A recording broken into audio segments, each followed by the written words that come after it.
The air in Dr. Morrison's office smelled like lavender and old carpet. Sunlight cut through the blinds in thin bars that striped the beige couch where I sat, hands folded in my lap. My wife Rachel was still talking, something about emotional availability, about feeling unseen. I'd heard variations of this for months. The therapist, a woman in her early 50s with steel gray hair and reading glasses on a chain, was nodding slowly, taking notes.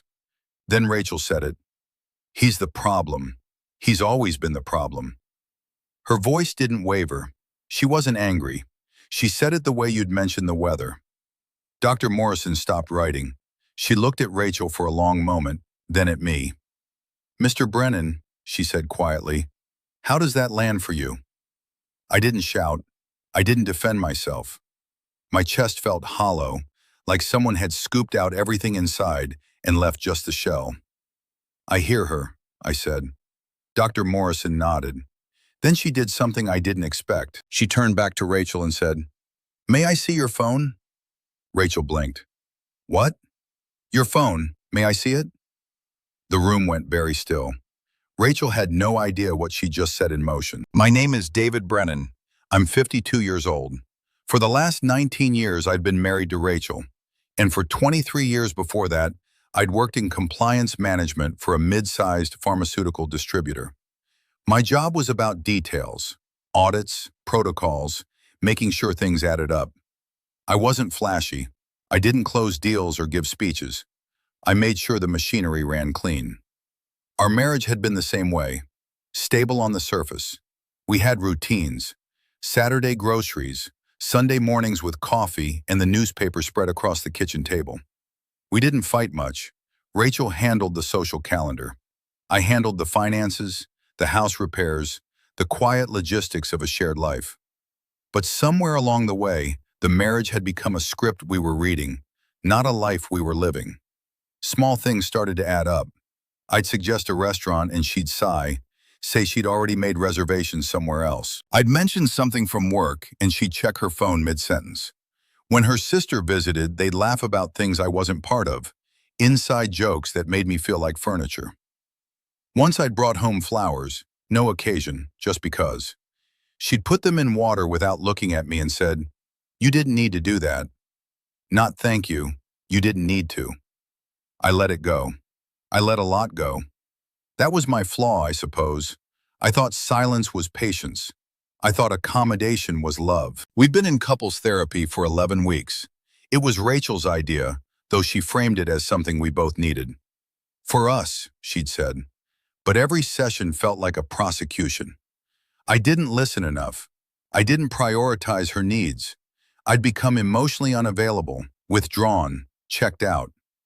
Dr. Morrison would ask gentle questions, and Rachel would answer with stories that painted me as a man who disappeared inside his own life. And maybe there was truth in that. I had gotten quieter over the years. I'd stopped fighting for things that didn't seem worth the fight. But that morning, our 12th session, something shifted. Rachel was mid-sentence, explaining again how I never really saw her, when Dr. Morrison interrupted. "Rachel, you've used the phrase, 'he's the problem,' 3 times today. That's a strong statement." Rachel nodded, confident. "Because it's true." Dr. Morrison set down her pen. "I'd like to try something different today. I'd like to understand the full picture of your communication patterns." She looked at Rachel. "May I see your phone?" Rachel's face went blank. "I don't understand." "Text messages. Just a quick look at how you and David communicate when you're not in this room. It helps me see patterns." Rachel's hand moved to her purse, then stopped. "I don't think that's private." Dr. Morrison's expression didn't change. "David, would you be comfortable sharing yours?" I pulled my phone from my pocket and handed it over without hesitation. I had nothing to hide. Dr. Morrison scrolled for maybe 90 seconds. She handed it back.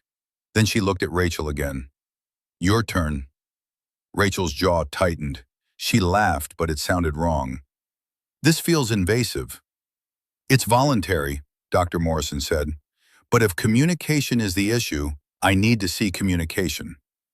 The silence stretched. Rachel shifted in her seat, adjusted her collar, sipped from the water glass on the side table. Finally, she unlocked her phone and handed it over. Dr. Morrison read for 3 minutes, maybe 4. Her face stayed neutral, but I saw her eyebrows lift once. Then she locked the screen, set the phone on the table between us, and folded her hands. "Rachel," she said carefully, "I think we need to revisit who's contributing to the breakdown here." That session ended 20 minutes later. Dr. Morrison didn't show me what she'd seen. She didn't need to. Rachel left the office first, her face flushed, her purse clutched tight against her ribs. I stayed behind. Dr. Morrison looked at me for a long moment. "Mr. Brennan, I'm going to recommend something. Get your own attorney. Not for divorce necessarily, just for clarity." I nodded. My throat felt raw, but I didn't ask questions. I knew. That night, Rachel didn't come home until after 10.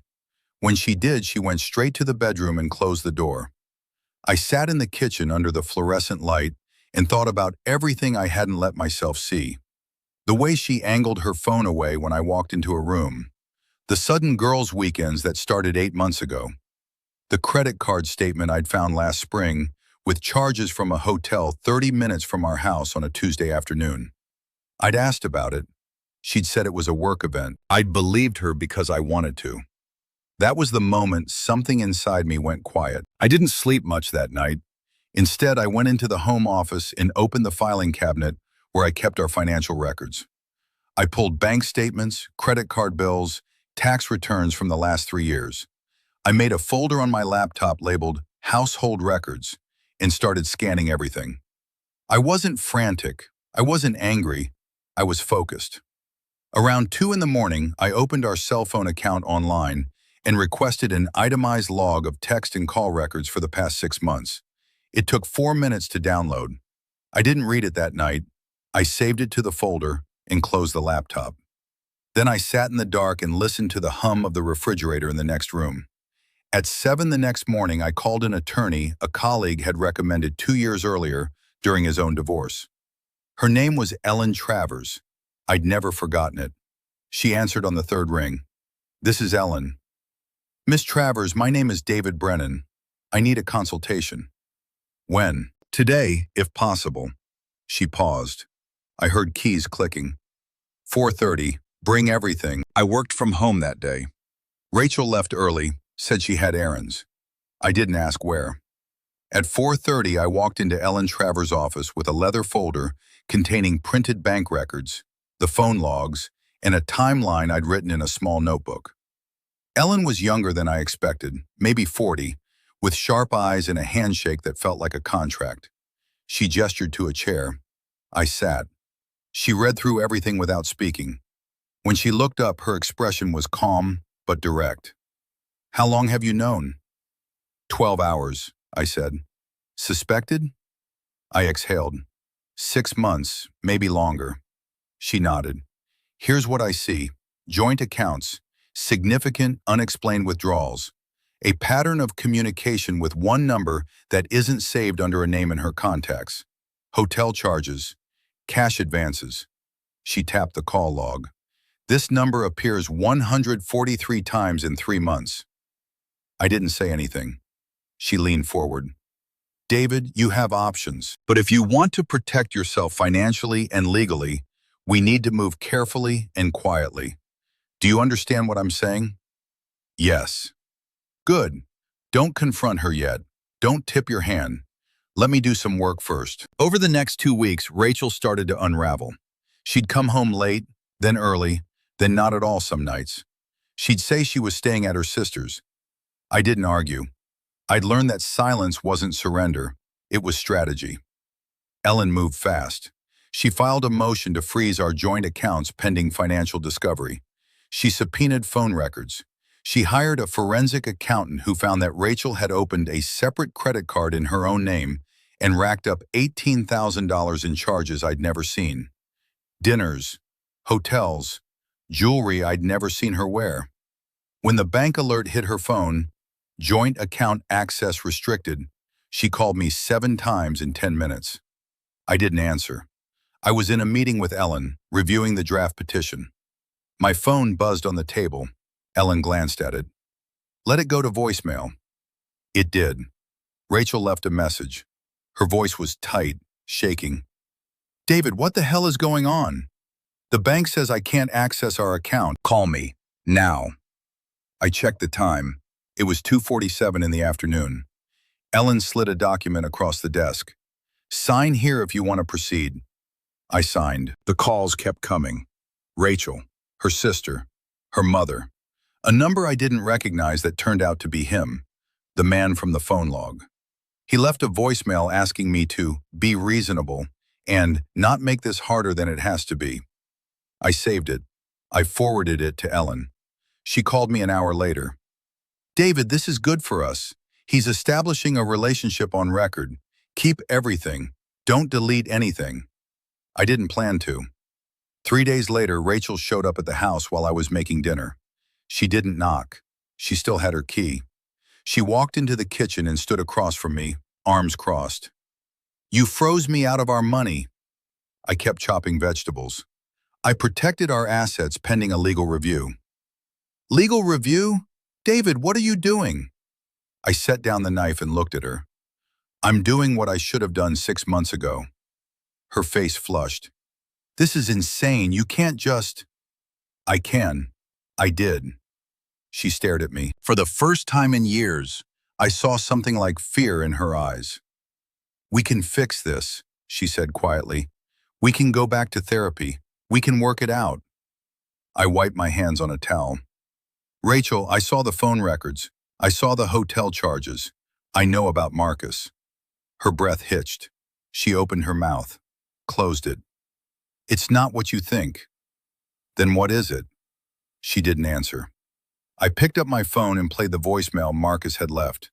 His voice filled the kitchen, asking me not to make things difficult, saying Rachel was going through something and that I should give her space. When it ended, I set the phone down. Rachel's shoulders sagged. David, please. I'm filing, I said. Ellen already drafted the papers. You can't. I can, and I am. She left that night. I changed the locks the next morning. Ellen advised it. She's escalating. Protect yourself.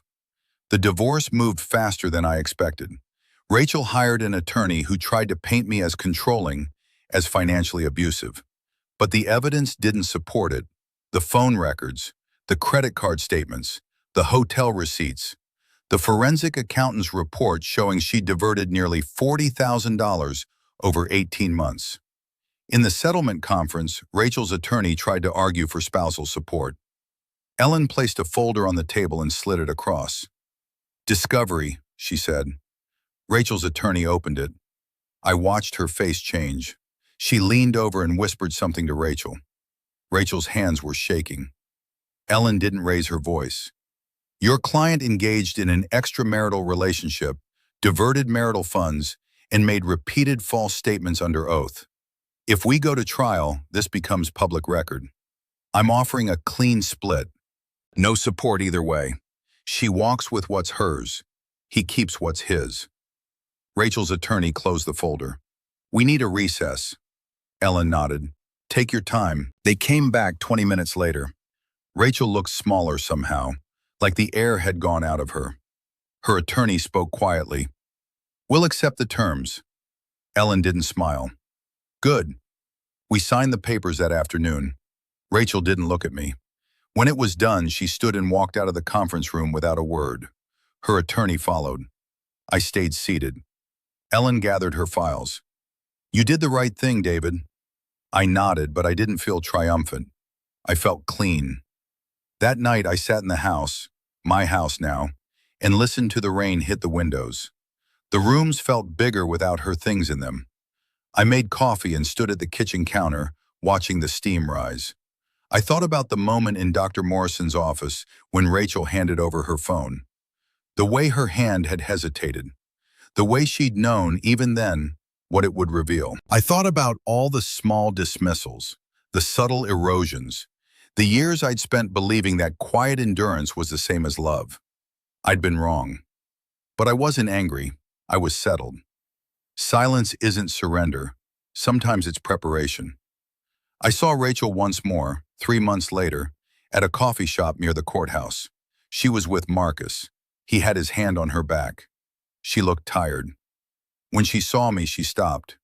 Marcus kept walking, didn't notice. For a second, we just looked at each other.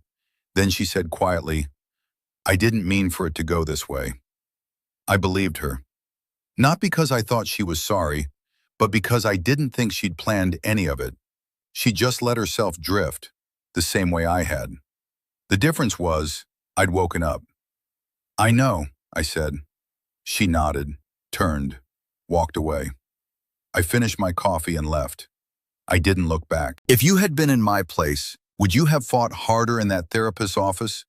Or would you have stayed quiet and let the truth come out on its own? Tell me in the comments where you're listening from. Your presence means more than you know. If stories like this matter to you, subscribe. Let's keep walking this road together.